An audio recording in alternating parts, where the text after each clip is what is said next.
Hello বন্ধুরা, সবাইকে ভৌতিক বাংলাদেশে স্বাগতম। আজ চলুন সবাই হারিয়ে যাই এক ভৌতিক রাজ্যে। আমাকে ঘটনাটি লিখে পাঠিয়েছেন তনু। ঘটনাটি তারই এবং তার বান্ধবীর সঙ্গে ঘটে যাওয়া ঘটনা। ঘটনাটি 2005 সালে এপ্রিল মাসের দিকে শুরু। স্কুলে প্রথম সাময়িক পরীক্ষা শেষ, সামনেই গ্রীষ্মকালীন অবকাশের ছুটি। সবাই মিলে প্ল্যান করছে কে কোথায় যাবে। কেউ যাচ্ছে নানু বাড়িতে, কেউ যাচ্ছে দাদি বাড়িতে, কেউ বা তার ফুপুর বাড়িতে। মূলত আম কাঁঠালের ছুটি উপভোগ করতে যাবে।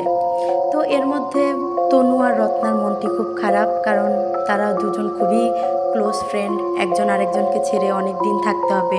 আর যেহেতু ঘটনাটি 2005 সালের, তখন এখনকার মতো মোবাইল ফোন এতটা অ্যাভেলেবেল না যে চাইলেই বান্ধবীর সঙ্গে হোয়াটসঅ্যাপে বা ফেসবুকে কথা বলা যাবে। তো এই জন্য দুজনের মনটি একটু খারাপ। তারপরেও দুজনের সঙ্গে শেষ দেখাটা সেরে নিল যে তাড়াতাড়ি স্কুল খোলার দিনেই দুজনের সঙ্গে দেখা করবে।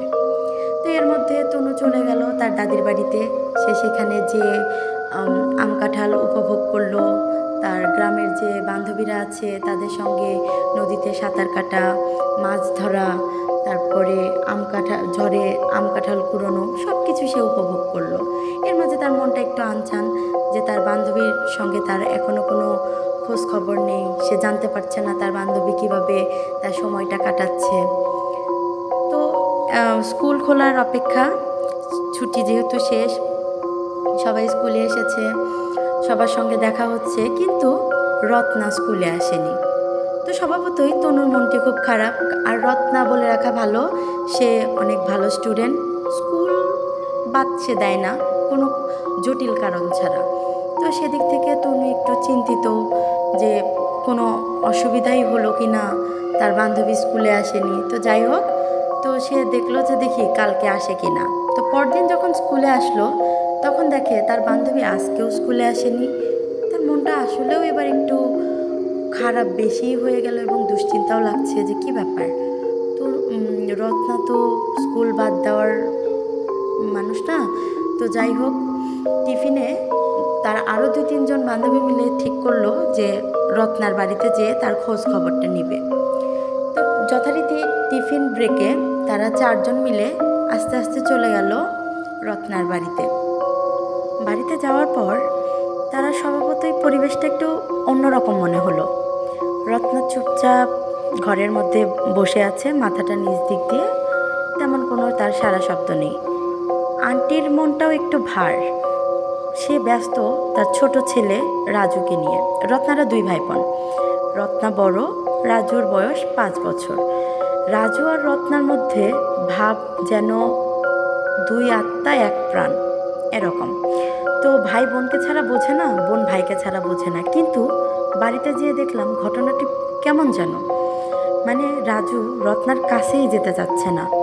ওকে দেখলেই কেন যেন কান্না শুরু করে দিচ্ছে, আর ভয়ে ভয়ে সবাইকে আঁকড়ে ধরে রাখতেছে যাতে তার কাছে কেউ তাকে নিয়ে না যায়। তো এরকম তো হওয়ার কথা না। আর রত্নার ভাইয়ের সঙ্গে আমার সম্পর্কটাও বিরাট মধুর।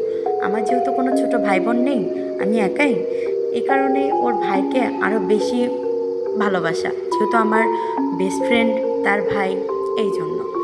তো আমি ঢুকতেই রাজু দৌড়ে এসে আমাকে জড়িয়ে ধরে কান্না শুরু করলো। ওর কান্না করার বিষয়টা আমার মাথায় ঢুকছিল না। আমার সবথেকে অবাক লাগলো, আমাকে দেখে রত্না যেন কিছুই বলল না। কিন্তু ইতিপূর্বে আমাদের যখন দুজনের বিচ্ছেদ হতো, কোনো ছুটি থাকতো, সাপ্তাহিক শুক্রবারের পরেও যখন আমরা শনিবারে দুজনের সঙ্গে মিলিত হতাম, তখন যেন দুজনকে আগে কিছুক্ষণ জড়িয়ে রেখে নিজেদের কষ্টটা ভোলার চেষ্টা করতাম যে একটা দিন আমাদের যেন দেখা হয়নি। মানে অনেক কষ্ট লাগতো, কিন্তু ও কোনো কথাই বলল না। আমার কাছে কেমন যেন লাগলো। তা আমি আন্টিকে যে জিজ্ঞেস করলাম, আন্টি রত্নার শরীর কেমন, রত্না কি ঠিক আছে? আন্টি বলল যে ঠিক আছে। আমি বললাম ও তো স্কুলে গেল না। বলল যে কি জানি, ও বাড়ি থেকে আসার পর থেকে কেমন যেন চুপচাপ, কারোর সঙ্গেই তেমন কোনো কথা বলে না। রাজু ওকে দেখলে ভীষণ ভয় পায়। ও কেন এরকম করছে, তুমি কি কিছু জানো? আমি বললাম না তো আন্টি, ওর সঙ্গে তো আমার দেখাই হয়নি, কিভাবে জানবো ওর কি হয়েছে? আন্টি বলল, ঠিকই তো, তোমাদের তো দেখা হয়নি, তো তুমি একটু ওর সাথে কথা বলে দেখবে যে ওর কি হয়েছে। আসলে একটা মাত্র মেয়ে তো, মন খারাপ থাকলে কি ভালো লাগে বলো? আমিও খেয়াল করে দেখেছি, বাড়ি থেকে আসার পর থেকে ও কেমন যেন, আগে যেরকম আমাকে জড়িয়ে ধরতো, অনেক গল্প শেয়ার করতো, তোমরা স্কুলে কি করেছো সেই বিষয়ে কথা বলতো, এখন কেমন যেন কিছুই বলে না আমাকে আর, কেমন যেন হয়ে আছে 2 দিন ধরে। তুমি একটু কথা বলে দেখবে? আমরা বললাম যে ঠিক আছে আন্টি, আমি কথা বলছি। তারপর আমরা 3-4 জন ওর কাছে এগিয়ে গেলাম, যেয়ে বললাম, দোস্ত তুই কি ঠিক আছিস? বললাম হুম, ঠিক আছি।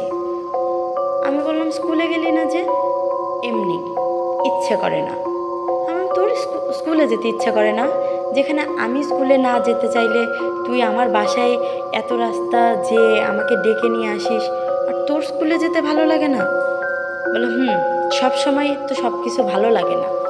আমার তাও ঠিক, তা কালকে কি স্কুলে যাবি? দেখি কি করা যায়।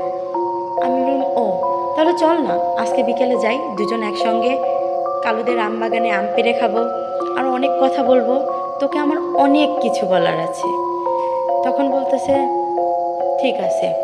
তা আমি বললাম, কখন আসবো বল? বলল বিকেলে, আজানের পর।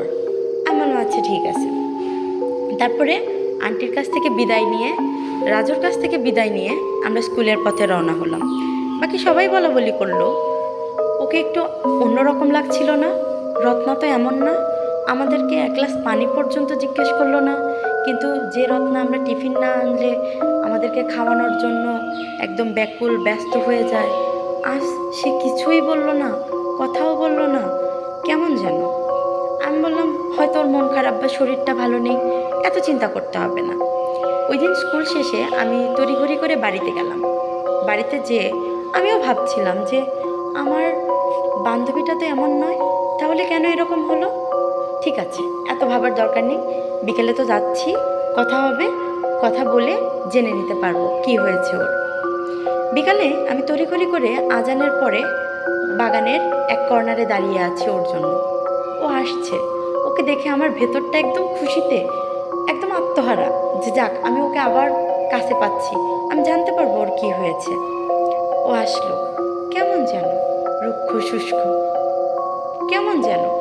তারপরে আমি আর ও একটা বড় আম গাছের নিচে দাঁড়ালাম। দাঁড়িয়ে ওকে আমি আমার সব কথা বলতে লাগলাম, কি করেছি, কিভাবে ঝড়ে আম কুড়িয়েছি, নদীতে সাঁতার কেটেছি। কিন্তু ও যেন কেমন গম্ভীর, যেন মনে হচ্ছিল ও আমার জগতে নেই, অন্য কোনো জগতে হারিয়ে আছে। আমি ওকে বলতেই ও বিশাল একটা হাই তুলল। ওর মুখের ভেতরটা দেখে আমার বুকটা কেমন যেন কেঁপে উঠল। আমার কেন যেন মনে হলো ওর জিহ্বাটা পুরোই কালো। আমি একটু ঘাবড়ে গেলাম, আবার ভাবলাম যে না না, একটা মানুষের জিহ্বা কীভাবে কালো হয়? আমি হয়তো ভুল দেখেছি, আমি হয়তো একটু বেশিই ভাবছি। তো আমি বললাম, রত্না তুই কিছু করিসনি, তুই বল তুই কি করলি? ও কেমন যেন একটা হাসি দিল, ওর হাসিটা দেখেও আমার বুকটা না কেমন যেন কেঁপে উঠলো। মনে হচ্ছে যেন ও না, অন্য কেউ। এদিকে আশেপাশে তো কেউ নেই, আমার একটু ভয় লাগছে, কেন যেন মনে হচ্ছে যে আমরা 2জন না, সাথে আরও কেউ আছে। আর সব থেকে ভয় এখানে লাগছে যে আমার বান্ধবীটা কেমন যেন আমার না, ও অন্য কেউ। তখন ও আমাকে বলল, এত কথা বলে কাজ নেই, চলো আম খাই। এখন বলে রাখা ভালো, আমার বান্ধবীটি ও গাছে উঠতে পারে না, গাছে চড়ার কাজটা আমার, আর নিচে দাঁড়িয়ে আম কুড়োনোর কাজটা তার। তো আমি বললাম হ্যাঁ চলো, আমরা ওই মিষ্টি গাছের আমের কাছে আমটা পেড়ে খাই। ও বলছে না, ওই গাছের না, এই লম্বা গাছে ওঠো। আমার একটু অবাক লাগলো, এই লম্বা গাছের আম, এটা সবাই জানে যে এই গাছের আমে পোকা হয় আর খুব আঁশ, খুব টক, কিন্তু বাগানের সবচেয়ে লম্বা গাছ ওইটাই। তা আমি বললাম, রত্না এই গাছের আম তুমি খাবে? বলে হ্যাঁ, খেতে হলে এই গাছের আমটাই খাবো, তুমি কি আমাকে পেরে দিবে? আমার কেমন জানি লাগছে, ও যত একটু উচ্চ স্বরে কথা বলছে ওর চোখগুলো কেমন যেন আরো বড় বড় লাগছে। তো আমি বললাম কি, হ্যাঁ হ্যাঁ অবশ্যই, কেন পেরে দিব না, আমি তোমাকে এই গাছের আম পেরে দিই, তুমি এই গাছের আম খাও, আর তারপরে আমরা আবার ওই ছোটো গাছের আম পারবো, ওই গাছের আম আমি খাবো আর রাজুর জন্য পাঠিয়ে দিব। বলো ঠিক আছে, ওঠো, এত কথা বলে কাজ নেই। তো আমি আস্তে আস্তে গাছে উঠছি। গাছে উঠতে উঠতে উঠতে উঠতে উঁচু একটা ডালে যে দাঁড়িয়ে ভাবছি যে কোন আমটা পারা যায়, কোন আমটা দেখে একটু মনে হতে পারে যে এখানে কোনো পোকা এখনো ভাগ বসায়নি, বান্ধবী খাবে বলে কথা। এমন সময় আমার কেমন যেন একটা অনুভূতি লাগছে এরকম যেন কেউ আমার পাটা ধরে আছে। কি আশ্চর্য, বাগানে তো কেউ নেই, কে ধরবে আমার পা? আমি আবার ভাবছি যে আমি কি একটু বেশিই ভাবছি রত্নাকে নিয়ে, একটু নিচে থেকে কি তাকিয়ে দেখবো যে রত্না কোথায়। ও তো গাছে উঠতে পারে না, আমি যদি কোনো বিপদে পড়ি তাহলে আমাকে কে বাঁচাবে? ধীরে ধীরে মনে হচ্ছে হাতটা যেন শক্ত করে আমার পাটা টেনে ধরছে, কিন্তু পাটা মনে হলেও আঙুলগুলো কেন যেন ধারালো খুরের মতো। এমন কেন লাগছে? আস্তে করে নিচের দিকে তাকাতেই আমি আটকে উঠলাম। এ কি, এ তো রত্না আমার পা ধরে আছে, ও তো গাছে উঠতে পারে না, এত উঁচুতে কিভাবে? তাকিয়ে দেখি ও গাছেও নেই, শুধুমাত্র আমার পাটাই ধরে আছে, ওর এক হাতে রক্ত মাখানো ছুরি। আমি বুঝতেই পারছি না আমি এখন কি করব, কি করা উচিত আমার, আর ও উঠলই বা কিভাবে এখন? এর পরের ঘটনা জানতে হলে বন্ধুরা চোখ রাখতে হবে ভৌতিক বিড়ালের প্রতিশোধ পার্ট 2-এ। আর যেহেতু আমার চ্যানেলটি নতুন, তোমরা আমার পাশে থেকে আমাকে সাহায্য করতে পারো, আমাকে সাপোর্ট করতে পারো, আর আমার বলায় যদি কোনো ভুল থাকে আমার ভুলটা ধরিয়ে দিতে পারো। এছাড়াও যদি মনে হয় যে তোমরা তোমাদের কোনো ঘটনা আমার সাথে শেয়ার করতে চাও যেটা আমি বাকি বন্ধুদেরকে জানাতে চাই, তাহলে অবশ্যই আমাকে কমেন্ট করবে। আজকের জন্য ধন্যবাদ, পাশে থাকার জন্যও ধন্যবাদ। আল্লাহ হাফেজ।